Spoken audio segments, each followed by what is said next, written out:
ఈరోజు ఇంటి నివారణలు తెలుసుకున్నటువంటి అంశం ఏంటంటే మనము గుండె జబ్బులకు ఎలాంటి ఇంటి నివారణ ఉన్నాయి, గుండె జబ్బులకు ముద్ర ఏముంది.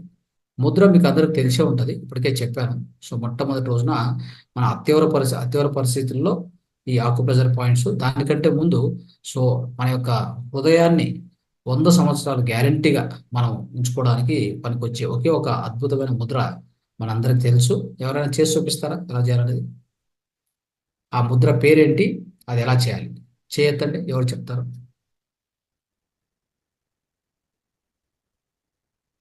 ఒక నిమిషం. ఆ, నే మీ పేరు? నెరబైలు. చెప్పండి. అన్మ్యూట్ చేసుకోండి, అన్మ్యూట్ చేసుకోండి. అన్మ్యూట్ కాలేదు.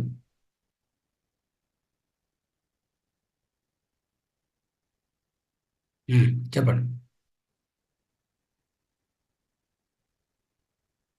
వాయిస్ రావట్లేదు. ఈ చూపుడు వేలు ఇట్లా పెట్టుకొని ఇట్లా ఫస్ట్ స్టార్టింగ్ చెప్పండి ఒకసారి. రైట్. అక్కడ పెట్టకూడదు, కొద్దిగా తప్పు ఉంది అది. చూడండి, ఇక్కడ ఇక్కడ కాదు పెట్టాల్సింది, ఇక్కడ ఈ బొటన వేలుకు మొదటి భాగం. మీరు ఇక్కడ మరి ఇక్కడ పెడుతున్నారు కాదు, ఈ బొటన వేలుకు మొదటి ప్రాంతం ఇక్కడ. ఇది ఉంది కదా బొటన వేలు, మొదటి ప్రాంతం అంటే ఇక్కడ వస్తుంది అంతే, ఇక్కడ వస్తుంది. ఓకే, ఇక్కడ పెట్టాలి. ఈ బొటన వేలుకు మొదటి ప్రాంతం ఇక్కడ పెట్టాలి.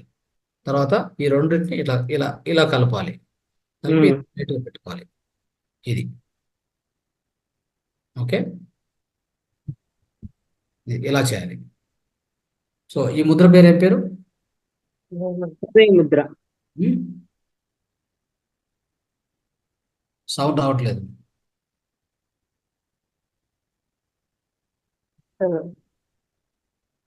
హృదయ ముద్ర అని చెప్పారు సార్. ఏ ముద్ర? హృదయ ముద్ర అని చెప్పారు. హృదయ ముద్ర. ఇంకా వేరే పేరు? ఇంకేం పేరు ఉందమ్మా దానికి? వినపడటం లేదు. అన్మ్యూట్ లో ఉన్నారా చూసుకోండి, వాయిస్ రావట్లేదు. అది అంటే వాళ్ళు మ్యూట్ లో ఉన్నారు. మ్యూట్ తీసేసేయండి అమ్మా. ఇంకెవరైనా చెప్పండి, పర్వాలేదు. ఇంకెవరు చెప్తారంటే వాళ్ళు చెప్పండి, హ్యాండ్ రైజ్ చేయండి. రవీంద్రరావు గారు చెప్తున్నారు. రైట్, చెప్పండి. అంటే మీకు అందరికి రివ్యూ కావాలి. ఓకే, ఇదంతా రివ్యూ చేసుకోవాలి, మీరు రివ్యూ చేసుకోవాలి. చిన్న టెస్ట్ కూడా ఇది, ఎగ్జామ్ కూడా అనుకోండి. ఓకే, ఎప్పుడు చెప్తూనే ఉంటే అవన్నీ వింటూ అన్ని. భానుప్రకాష్ గారు హ్యాండ్ రైజ్ చేశారు. ఫస్ట్ రవీంద్ర గారు మాట్లాడండి. రవీంద్రరావు ఆయన రైజ్ చేశారు హ్యాండ్. ఎక్కడున్నారు వాళ్ళు? రవీంద్ర గారు మృత సంజీవని ముద్ర. ఓకే, అపాన ముద్ర. అపాన వాయు. ఎస్, అపాన వాయు ముద్ర.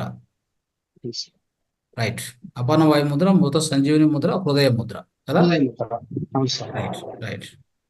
చేయడం ఎలా తెలుసు కదా, ముద్ర చేయడం తెలుసు. రైట్. తర్వాత భానుప్రకాష్ గారు చెప్పండి. శక్తి ముద్ర. శక్తి ముద్ర కాదు, తప్పు. శక్తి ముద్ర కాదు. శక్తి ముద్ర ఇప్పుడు చెప్పాను కదా, అది అయిపోయింది. నిద్ర రావాలంటే శక్తి ముద్ర. Okay right. ఓకే స్నేహితులారా, సో ఈ గుండె జబ్బుకు అంటే ఈ హార్ట్ అటాక్, హృదయఘాతం అయ్యేది, ఇవన్నీ కూడా మనం ఇంతకుముందు తెలుసుకున్నాము. ఈ యొక్క గుండె జబ్బులు ఎందుకు వస్తాయి, అవి రావడం వలన దాన్ని మనం పరిష్కారం చేసుకోవాలనుకుంటే ఈ ముద్ర అత్యద్భుతంగా ఉంటుంది, అది చెప్పుకున్నాము. ఇప్పుడు మళ్ళీ కూడా రిపీట్ అయ్యింది మీ ద్వారా. సో ఇది గుండె జబ్బులకు అద్భుతమైనటువంటి ముద్ర ఇది. ఓకే, ఇది గుర్తుపెట్టుకోండి. అపాన వాయు ముద్ర, హృదయ ముద్ర, తర్వాత మృత సంజీవిని ముద్ర. ఓకే, ఇది ఖచ్చితంగా ప్రతి ఒక్కరు చేయాలి, ప్రతి ఒక్కరికి తెలియజేయాలి. ఎంత అర్జెంటుగా చెప్తే అంత మంచిది అందరికి. లేదంటే ఖచ్చితంగా చిన్న ఏదో ఈ యొక్క చెస్ట్ భాగంలో కొద్ది గ్యాస్ట్రిక్ అయ్యి పెయిన్ అయితే డాక్టర్ గారికి వెళ్ళారు అనుకోండి, మీకు వచ్చింది, యాక్చువల్ చెప్పాలంటే మీకు వచ్చింది ఏంటి తెలుసా? Gastric pain. అది ఎట్లా పోతుంది? ఈ ముద్ర పెట్టుకుంటే ఇమ్మీడియట్గా గ్యాస్ రిలీజ్ అవుతుంది, అయిపోయి ఆ పెయిన్ తగ్గిపోతుంది ఇమ్మీడియట్గా. చెప్పాలంటే చెమటలు వస్తున్నా తగ్గుతుంది చెప్పాలంటే. అట్లాంటిది అక్కడికి పోవడం వల్ల ఏం జరుగుతుందంటే వాళ్ళు చెస్ట్ ఎక్స్రే తీస్తారు, సో అది లేదంటే యాంజియోగ్రామ్ తీస్తారు, హృదయాన్ని తీసి అక్కడేదో కొన్ని వాల్వ్లో బ్లాక్లు ఉన్నాయని చెప్పేస్తారు. బ్లాక్స్ ప్రతి ఒక్కరికి ఉంటాయి. మిమ్మల్ని పోయి కూర్చోబెడితే ఇప్పుడు మీ దగ్గర బ్లాక్స్ ఉంటాయి, నా దగ్గర కూడా బ్లాక్స్ ఉంటాయి. బ్లాక్స్ లేని వల్ల ఎవరు లేరు భూమి మీద, గుర్తుపెట్టుకోండి. సో హృదయం ఏం చేస్తుందంటే, హృదయం అద్భుతమైనది. ఎట్లంటే దానికి ఎన్ని బ్లాక్స్ ఎక్కడ ఉన్నా కానీ బైపాస్ చేసుకుంటూ ఉంటుంది. దానికి ఆ కెపాసిటీ ఉంది. ఒక చోట బ్లాక్ అయితే ఇంకో బైపాస్ చేసుకుంటుంది. దాన్ని అనవసరంగా మనం ఏంటంటే కెదకకూడదు. పోయి వీళ్ళు ఏం చేస్తారంటే చూస్తారు, ఓ ఇక్కడ బ్లాక్ ఉంది, ఇక్కడ బ్లాక్ ఉంది, ఇక్కడ బ్లాక్ ఉంది, మీరు ఇమ్మీడియట్ చేయాలని చెప్పేసి ఆపరేషన్ చేసి అక్కడ స్టంట్ గింట్ వేసేస్తారు, అయిపోయి అంతటితో అవుట్. ఇంకా అక్కడి నుంచి వీళ్ళ జీవితం కుంటుపడుతుంది. సో ఇది కొద్దిగా జాగ్రత్తగా చేసుకుంటూ వెళ్ళండి. అతి తొందరగా వేగంగా ఎలాంటి అలా చేసుకోకుండా ఆరోగ్యాన్ని ఈ విధంగా సహజంగానే కాపాడుకోండి సాధ్యమైనంత వరకు. ఓకే, ఎంతో మనకు తప్పదు అనే పరిస్థితిలోనే మనం ఆపరేషన్లు శస్త్రచికిత్స వరకు పోవాల్సి వస్తుంది. అదనమాట. తర్వాత ఈ గుండె జబ్బులు రావడానికి మానవ శరీరంలో గుండె ఎలాంటిదంటే ఎంత ఇంపార్టెంట్ అంటే స్నేహితులారా, ఎంత చురుకైన అవయవం అంటే మనకు కొన్ని అవయవాలు ఉన్నాయి పూర్తి 24/7 పుట్టినప్పటి నుంచి మనం చనిపోయే వరకు మనం పనిచేస్తూనే ఉంటాయి. ఏవి చెప్పండి చూద్దాం ఎవరైనా. ఏ అవయవాలు మనం పుట్టినప్పటి నుంచి చనిపోయే వరకు పనిచేస్తాయి? ఎవరైనా చెప్తారా? హ్యాండ్ రైజ్ చేస్తారా? చెప్పండి. రవీంద్రరావు గారు, పుష్ప గారు. సార్ ఊపిరితిత్తులు, ఉమ్, గుండె, ఉమ్, అట్లాగే ఇక్కడ కిడ్నీస్ సార్, కిడ్నీస్ పనిచేస్తుంటాయి సార్. ఉమ్, మన యొక్క అధీనంలో లేకుండా వాటికి అవి పనిచేస్తుంటూ ఉంటాయి సార్. ఉమ్, ఉమ్, అవి ఎప్పుడు పనిచేస్తుంటాయి. ఉమ్. ఇంకా ఇంకా లివర్ కూడా మన అధీనం లేకుండా పనిచేస్తుంటుంది సార్. అది వెరీ గుడ్, కరెక్ట్, అది కరెక్ట్. లివర్ కూడా పనిచేస్తుంటుంది. సో ఈ అన్ని అవయవాలు మీరు చెప్పిన అన్ని అవయవాలు కూడా ఎప్పుడు పనిచేస్తూనే ఉంటాయి 24/7. అవునా? 24/7 పని చేస్తూనే ఉంటాయి, పని చేయాలి తప్పకుండా. సో ఇంకోటి ఎవరు? పుష్ప. చెప్పండి, చెప్పావు.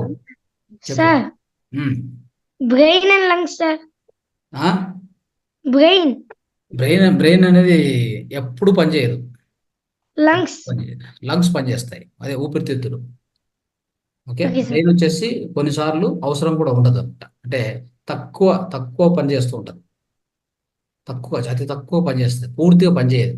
కానీ ఈ అవయవాలు ఇప్పుడు సార్ చెప్పినటువంటి అన్ని అవయవాలు కూడా ఖచ్చితంగా 24/7 ఫుల్ కెపాసిటీ వర్క్ చేస్తూనే ఉండాలి. అవన్నీ లేకుంటే మన దేహాన్ని నిలబెట్టుకోవడం కష్టం. అది ఓకే. మన దేహంలో అబ్డమన్ లో ఉండేటివన్నీ కూడా ఆ, ఏవైతే అబ్డమన్ లో ఉంటాయో అవన్నీ కూడా వాటి పని అవి చేసుకుంటూ వెళ్తూ ఉంటాయి. మన ప్రమేయం దానికి అవసరం లేదు. ఆ. సో తర్వాత మన దేహంలో ఎంత రక్తం ఉంది ఎవరు చెప్తారు? ఎన్ని లీటర్ల రక్తం ఉంటుంది మన దేహంలో?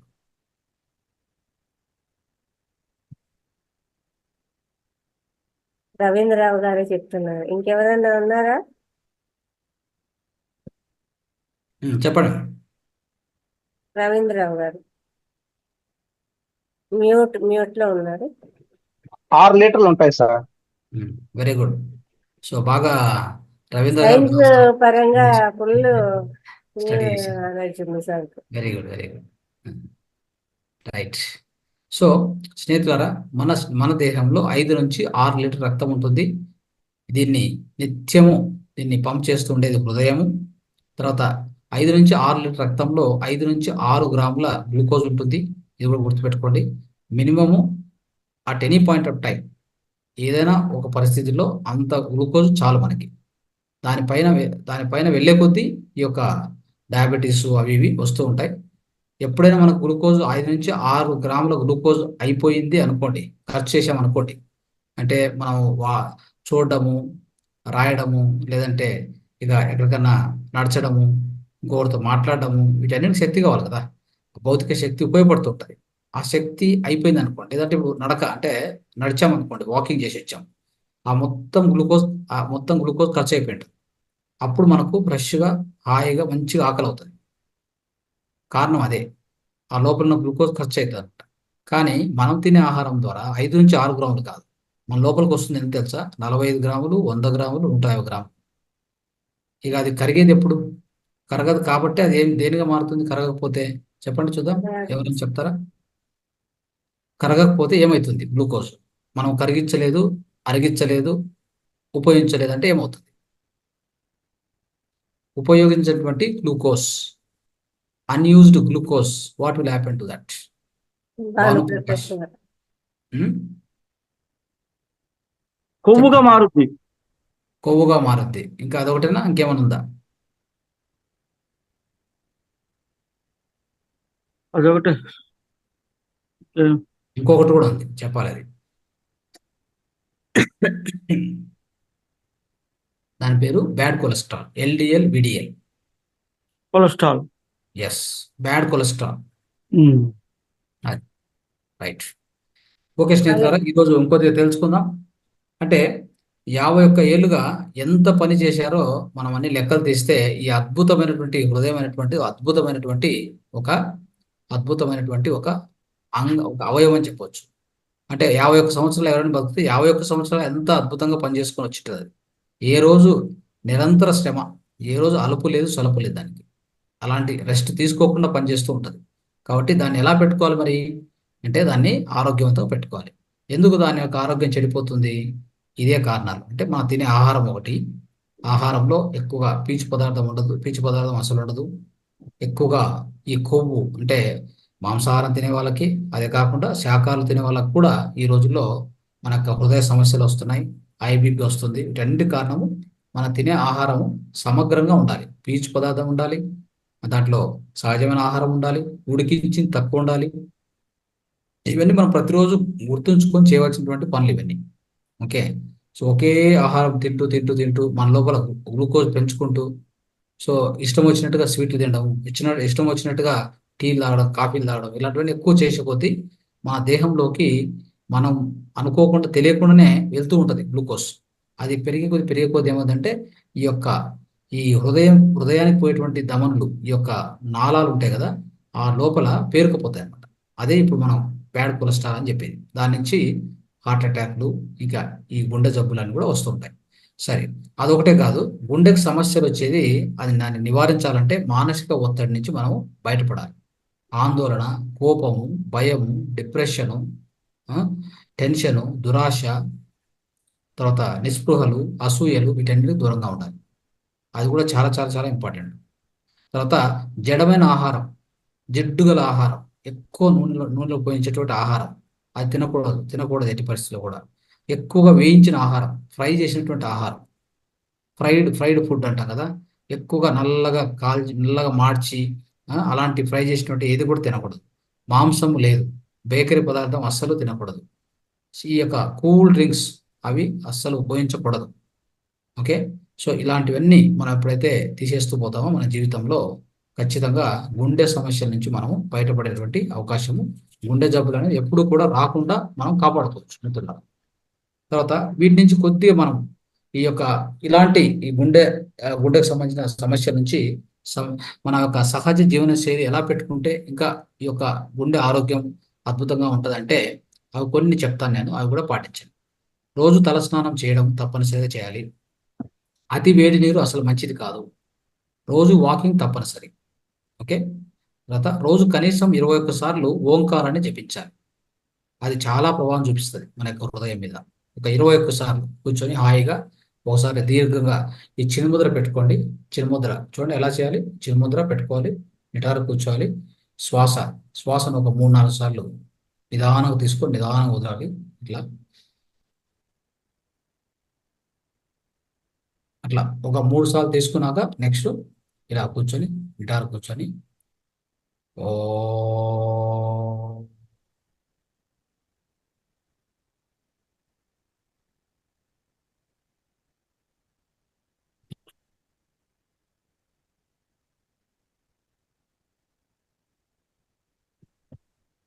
ఇదేంటంటే ఇక్కడ ఓం జపించేది కూడా 3 శబ్దాలు ఉంటాయి. ఓ ఓ అట ఒకారము, ఉకారము, మకారం, ఈ 3 కలిపితేనే ఓంకారం వచ్చింది. కాబట్టి దీన్ని అలా చేస్తే అద్భుతంగా ఉంటుంది. లేదంటే చాలా మంది ఎలా చేస్తాం, ఓ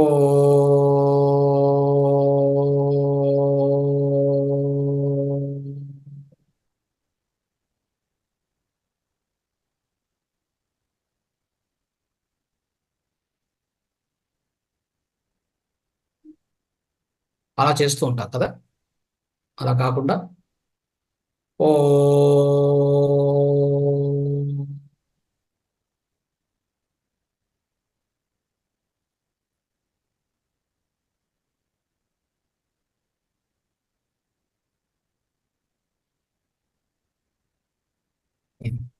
సో ఇలాగా ఓంకారాన్ని 21 సార్లు చేస్తే హృదయ ఆరోగ్యానికి ఎంతో మంచిది. తర్వాత రోజుకు 3 గంటల పాటు ధ్యానం తప్పకుండా చేయాలి ఈ హృదయ రోగాలు ఉన్నటువంటి వాళ్ళు. ఓకే, హృదయ సమస్య ఉన్నటువంటి వాళ్ళు 3 గంటలు తప్పకుండా ధ్యానం చేయాలి. తర్వాత వారానికి 2 సార్లు బాడీ మసాజ్ చేసుకోవాలి. అంటే కొబ్బరి నూనెతో కానీ, లేదంటే ఇక ఈ యొక్క మన దాన్ని ఏమంటారు సెసేమ్ ఆయిల్ అంటాం కదా, నువ్వుల నూనె, ఇలాంటిది పూసుకొని సో హాయిగా మసాజ్ చేసి, దాంతో మసాజ్ చేసినాక స్నానం చేస్తే, దాన్ని మనం అభ్యంగ స్నానం తెలుసుకున్నాం కదా మనం ఇంతకుముందు క్లాసులో. దయచేసి వారానికి ఒక్కసారైనా కనీసం చేయడానికి ప్రయత్నం చేయండి. తర్వాత మన ఇంటి నివారణలు ఏముంటాయి అంటే, ఇంట్లో మనం ఎలాంటి నివారణ చేసుకోవచ్చు ఒక హృదయ సమస్యలు వచ్చిన వాళ్ళకంటే ఏం చేయాలంటే, ఆహార సమయంలో తప్పనిసరిగా ఆహారంలో తప్పనిసరిగా ఎలా ఉండాలంటే కూరగాయలు, తర్వాత ఈ తెల్ల ఉల్లిపాయలు అని చెప్తాము, తెల్ల ఉల్లిపాయలు, మరి ఈ యొక్క ఉల్లిపాయలు మితంగా, అంటే ఈ ఉల్లిపాయలు అనేటువంటివి కొద్దిగా మితంగానే తినాలి అని చెప్తున్నారు, అంటే శాస్త్రం చెప్తుంది అలా తక్కువ తినాలి. సో అయితే ఈ యొక్క వెల్లుల్లి ఉంటుంది కదా, వెల్లుల్లి తినవచ్చు. వెల్లుల్లి హృదయ ఆరోగ్యానికి మంచిది. ఓకే, అది. తర్వాత ఉదయము మరియు రాత్రి 1 గ్లాసు వేడి నీటిని తాగడం మంచిది. ఉదయం రాత్రి ఖచ్చితంగా 1 గ్లాసు వేడి నీళ్ళు తాగితే మంచి రిలీఫ్ ఇస్తుంది, ఖచ్చితంగా హెల్ప్ చేస్తుంది, సాయం చేస్తుంది.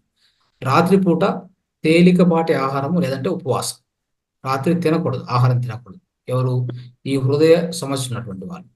ఉదయాన్నే లేవగానే మనం ఏం చేయాలంటే, ఉదయం లేవగానే ఈ యొక్క 1 గ్లాసు రసం, అంటే ఈ యొక్క గ్రీన్ జ్యూస్ అంటాం కదా, కొరియాండర్ జ్యూస్ కానీ ఏదో ఒకటి, అంటే కొత్తిమీర ఇట్లాంటిది ఏదో ఒకటి, మన యొక్క ఈ గ్రీన్ అంటే దాని ఏమంటాము ఆకుకూరలు ఉంటాయి కదా, ఆకుకూరలు అట్లా వాటితో కానీ ఖచ్చితంగా 1 గ్లాసు గ్రీన్ జ్యూస్ తాగడం చాలా మంచిది. అందులో ఈ పుదీనా ఆకులు, తులసి ఆకులు ఇవన్నీ వేసి ఒక 3 మిరియాలు కూడా వేసి అలాంటిది అలా ఒక జ్యూస్ చేసుకొని తాగితే చాలా మంచిది మీకు. రాత్రిపూట 3 చెంచాలు, రాత్రిపూట చూడండి పనుకునే ముందు 3, అంటే మనం ఏం చేయాలంటే రాత్రి భోజనానికి ముందు తీసుకోవాల్సింది చెప్తున్నాను. 3 చెంచాల గోఆర్కు 1 గ్లాస్ నీటిలోకి వేసుకొని తాగాలి. 1 గ్లాస్ నీరు తీసుకోండి, 3 చెంచాల గోఆర్కు. ఎవరంటే హృదయ సమస్యలు ఉన్నటువంటి వాళ్ళు. ఓకే, రోజుకోసారి తులసి కషాయం తీసుకోవడం చాలా అద్భుతంగా ఉంటుంది. రోజుకోసారి తులసి కషాయం. దీంట్లో మీకు ఎన్ని అనుకూలం ఉంటే అని ఫాలో కాండి, అనుకూలం లేనటువంటివి అవసరం లేదు. అనుకూలం ఉంటే, ఎన్ని అనుకూలంగా ఉంటే అన్ని మీరు ఫాలో అవ్వడానికి ట్రై చేయండి. ఇక్కడ అంటే ప్రధానంగా చెప్పుకోవాలంటే 3 చెంచాలు గోవారకు 1 గ్లాస్ నీళ్ళలోకి చాలా మంచిది. తర్వాత రాత్రి ఆహారం తినకుండా ఉండడం మంచిది, తేలికపాటి ఆహారం. రాత్రి పడుకునే ముందు పొద్దున కూడా 1 గ్లాసు గోరువెచ్చని నీళ్ళు తాగి పడుకోవడం మంచిది. ఓకే, సో ఇలా చేయండి. ఇక ఈ గ్రీన్ జ్యూసు ఇలాంటి తాగడము, అంటే పుదీనాతో కానీ, తులసి కషాయం కూడా చెప్పాను, అది కూడా ఖచ్చితంగా తీసుకోండి. ఈ విధంగా మీ యొక్క హృదయ ఆరోగ్యాన్ని కాపాడుకోండి స్నేహితులారా. సో ఇది ఈరోజు మనం ఇంటి నివారణలు హృదయ రోగాలకు సంబంధించి తెలుసుకున్నాం.